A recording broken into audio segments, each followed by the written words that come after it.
Today, we're diving into one of the most incredible stories in all of Chinese mythology.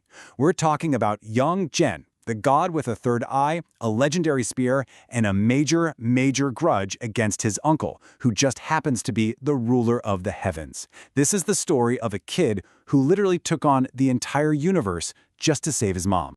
All right, to really get into this, let's start with something we can all kind of relate to. Picture the most awkward family dinner you've ever had. You're sitting there trying to make small talk with your uncle, and it's just tense. Now imagine that conversation is a little difficult, because your uncle isn't just an accountant from Ohio, he's the Jade Emperor, the supreme ruler of the cosmos. And the reason it's so awkward is because he's the guy who imprisoned your mother under a mountain for eternity. Well, that's the world our hero, Yang Zhen, is living in. So you've got to be asking, how in the world did we get here? How does a goddess, a princess of heaven, end up buried under a rock? Well, like so many epic tragedies, it all kicked off with a forbidden love story. So on one side, you've got Princess Yunhua, the Jade Emperor's own sister. She gets a little bored with life up in the heavens, so she slips down to the mortal world for a look around. And there, she meets this wonderful, kind scholar named Yang Tianyu. They fall head over heels, get married, and even have 3 kids together. Sounds like a perfect romance, right? Well, there was one gigantic, celestial-sized problem. Yeah, see, in the super strict bureaucracy of heaven, this wasn't just frowned upon. It was a capital crime. The term for it is Si Tong Fan Den, which basically means a deity getting together with a mortal. And for a goddess as high-ranking as Yunhua, this was the absolute worst rule you could possibly break. And let's be crystal clear about this. The Jade Emperor did not see this as his sister finding happiness. Not at all. He saw it as a massive public relations nightmare. It was a scandal that made him look weak, a total breach of heavenly protocol. He wasn't acting like a brother here. He was acting like a furious CEO whose top executive just broke the company's #1 rule. And the punishment was unbelievably swift and brutal. He sent his heavenly army down. They killed the mortal father, Yang Tianyu, and the oldest son, Yang Zhao, right there on the spot.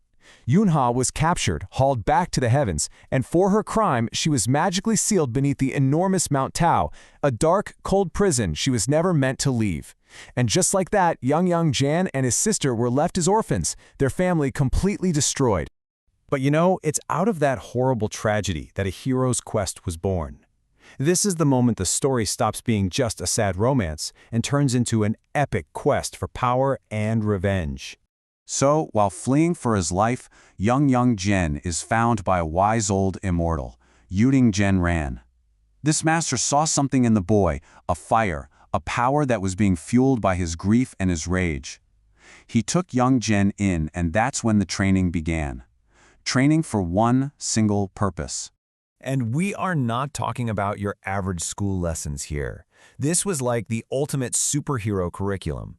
He mastered the 72 transformations, so he could shapeshift into basically anything. He learned how to grow to the size of a mountain. He even took on a ferocious 3-headed dragon and literally tamed it into his signature weapon, that 3-pointed double-edged spear.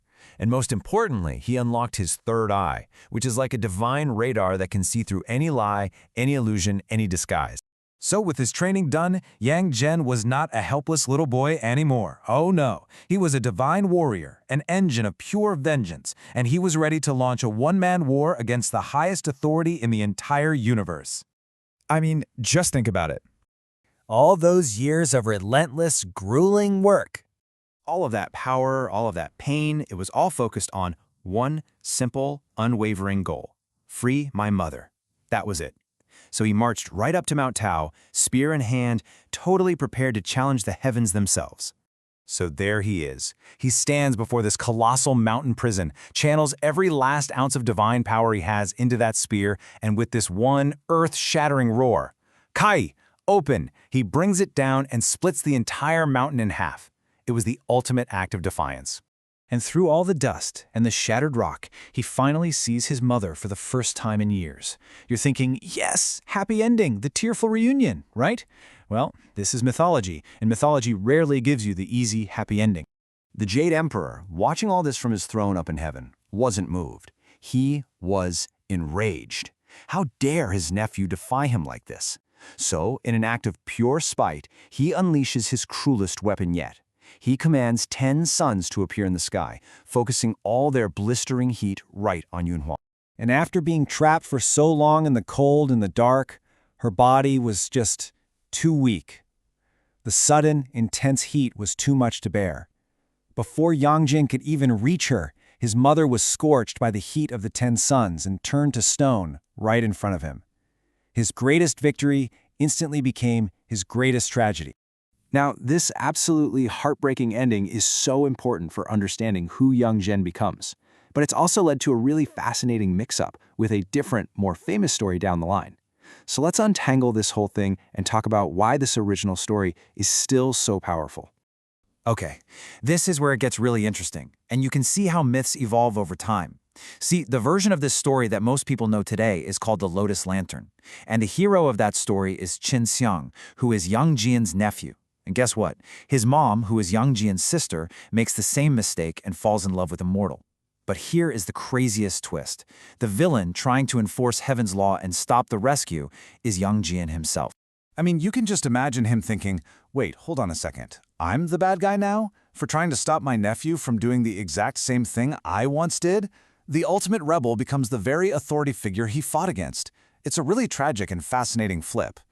So, at the end of the day, what is Yang Zhen's or Erlong Shen's legacy? Well, first, he's seen as a model of filial piety. His whole motivation was pure love for his mother.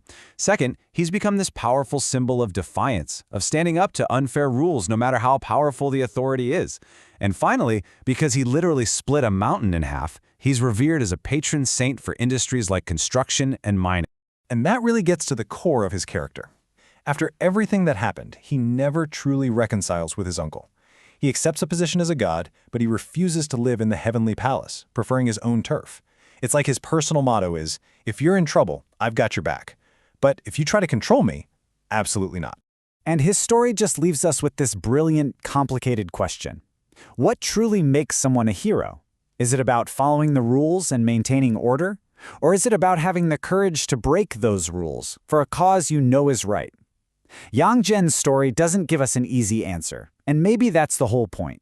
Sometimes the most heroic thing you can do is to rebel.